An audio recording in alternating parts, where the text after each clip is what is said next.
Okay, let's go on to number 6. Number 6 says a water balloon is dropped from an airplane flying 800 meters above the Bryan Dam at 21 meters per second. So let's draw a picture of that.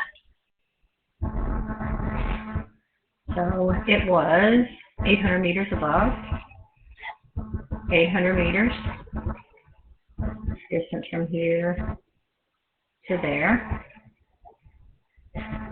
is my dy, and the airplane is flying at 21 meters per second.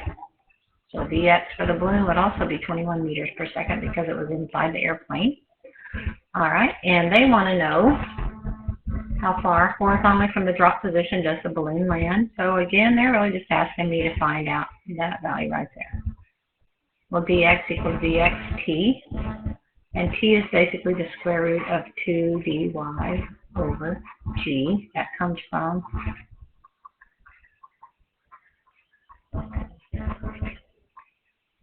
that equation right there, and the vertical velocity is 0. So now I'm going to say the square root of 2 times 800 meters over 9.8 meters per second squared. Oops, not liking me very much. Let's see if we can change that. I'll be right. All right, I think it's better now. It seems to be getting a charge. So I need to find the time. So when I did that, I got t is equal to 12.8 seconds. So if dx is equal to dxt, then that's going to be 21 meters per second times 12.8 seconds. And when I did that, assuming I knew what I was talking about, sometimes yes, sometimes no, I got dx to be 268.8. All right. And then it wants to know, part B says, where will the plane be relative to the balloon when the balloon lands from the drop position? The plane will just be right overhead.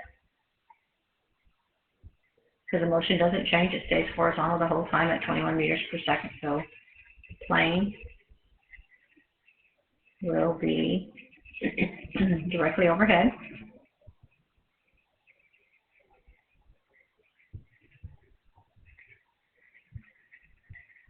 Bust the balloon.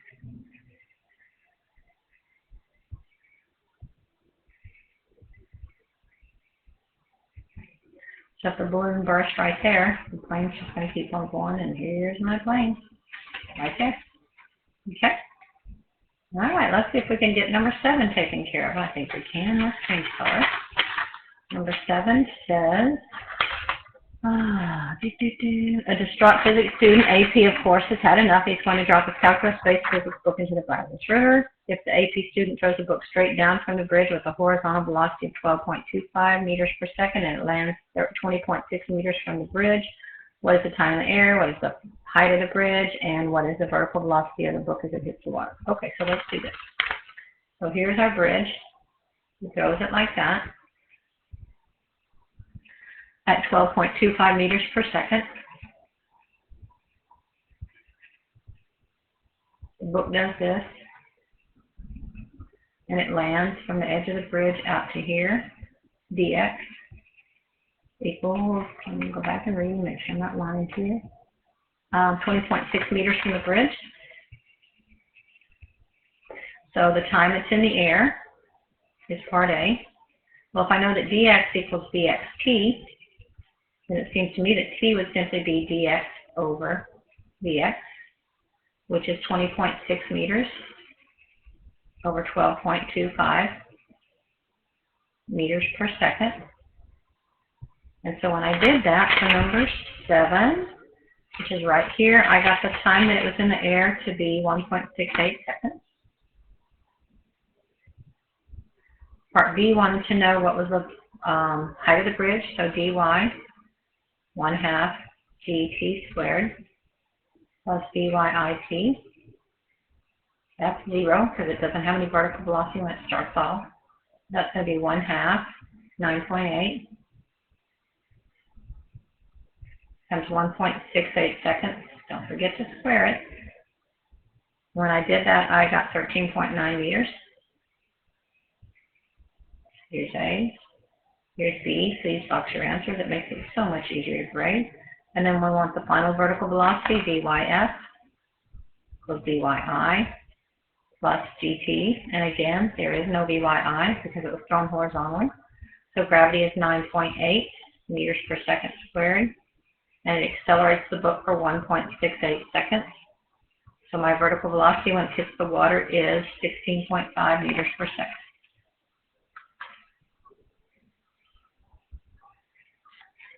So we're good there. All right, let's move on to number 8. So 8 says, the CSA test puncher kicks the ball at an angle of 60 degrees, 2.5 meters per second. What is the hang time for this kick? In other words, what's the time the kick is in the air? So there's what we have. And they tell us that it's 60 degrees, 2.5 meters per second. And we're looking for hang time. How long is it in the air?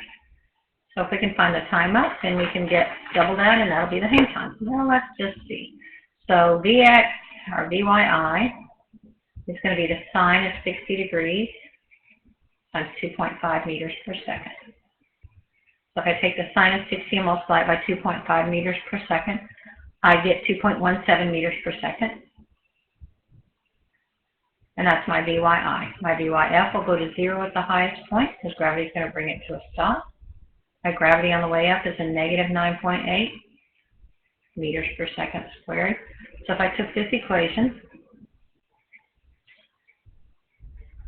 and rearranged it to solve for t, t is going to be Vyf minus Vyi over g. So that's going to be 0 minus 2.17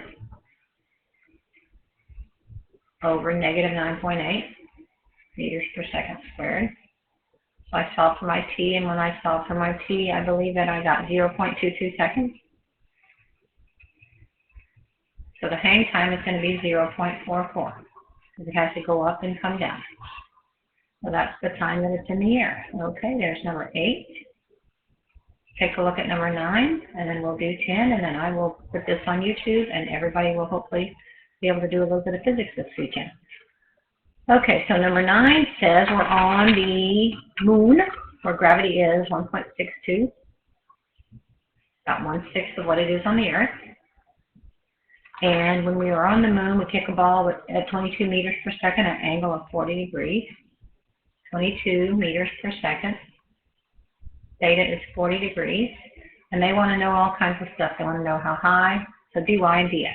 All right, so let's deal with the dy first. So I'm going to find this initial vertical velocity right here, and it's going to be the sine of 40 degrees times 22 meters per second. So when I did that sine of 40 degrees times 22 meters per second, I got 14.14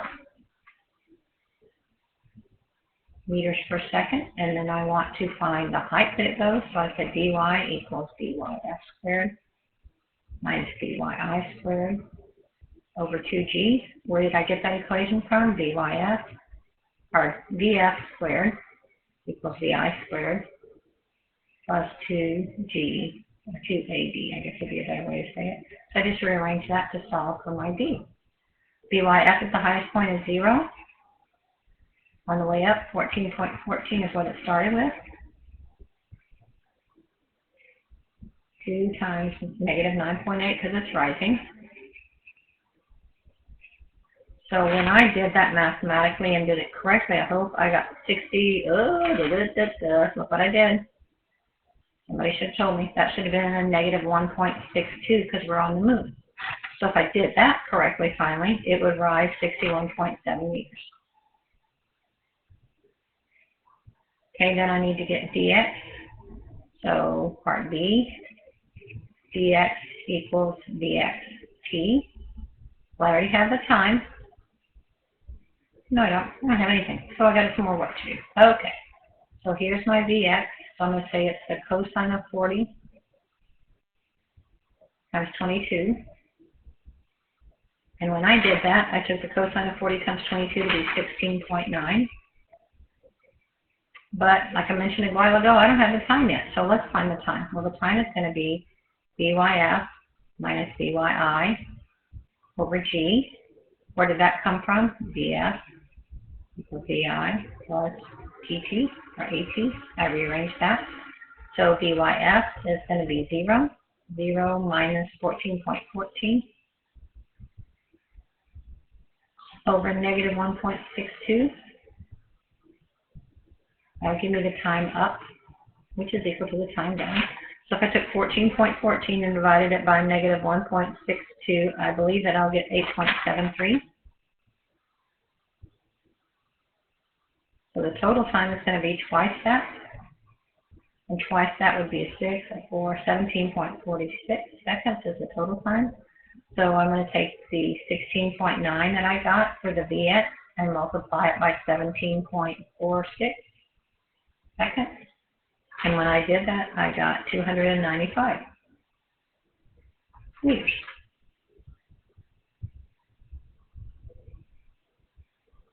All right, so there's number 9. One more. Number 10, number 10, number 10. All right. Number 10 says, the fire hose ejects a stream of water at an angle of 35 degrees above the horizontal. So here's my fire hose, 35 degrees. The water leaves the nozzle at 25 meters per second.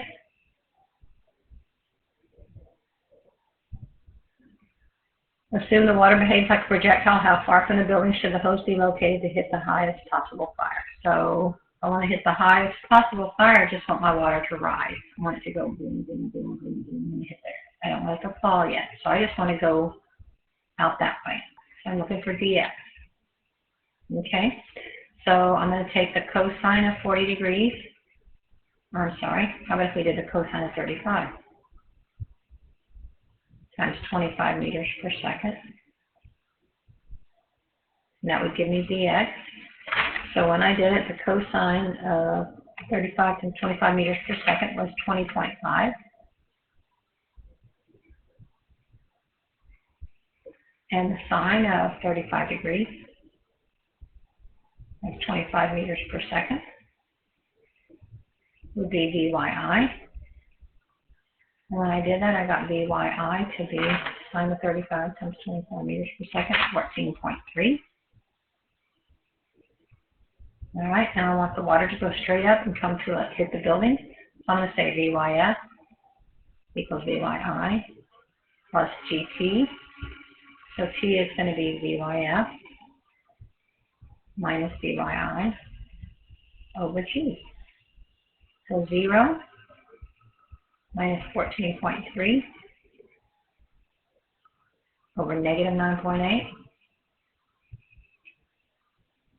So the stream of water rises for 1.46 seconds. So if I want dx, dx is equal to dx times t. Dx we said was 20.5. And t was 1.46. I multiply 20.5 times 1.46. I got 30 meters. So the hose needs to be 30 meters away from the building to hit the highest point possible. Okay, I'm done. I'll post these and I will see you Monday.